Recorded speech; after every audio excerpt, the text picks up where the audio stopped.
সূত্রের মারফত যে তথ্য ইডি সিবিআই আইটি বানা যায়, ওই জন্য এখন সারা দেশ এবং বাংলা জুড়ে একটা কথা, একটা প্রবাদ প্রচলন আছে, বিজেপির তিন জামাই আইটি ইডি সিবিআই।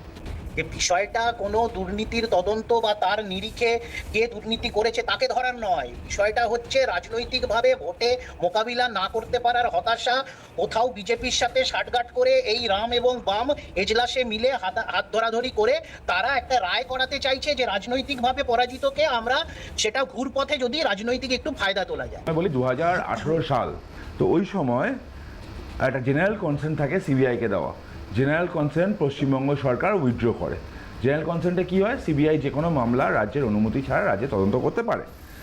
তো সিবিআই তারপর যে কটা মামলা হয়েছে পশ্চিমবঙ্গের বুকে, সিবিআই তদন্ত কী করে হয়েছে?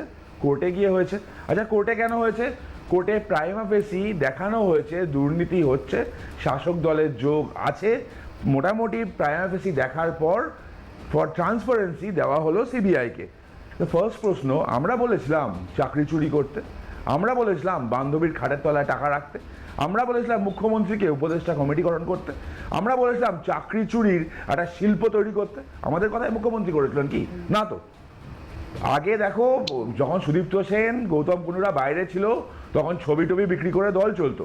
তারা যাওয়ার পর আজকাল ছবি কেনার লোক নেই, চাকরি বিক্রি করে দলটা চলে। সত্যিটা মানতে শেখো।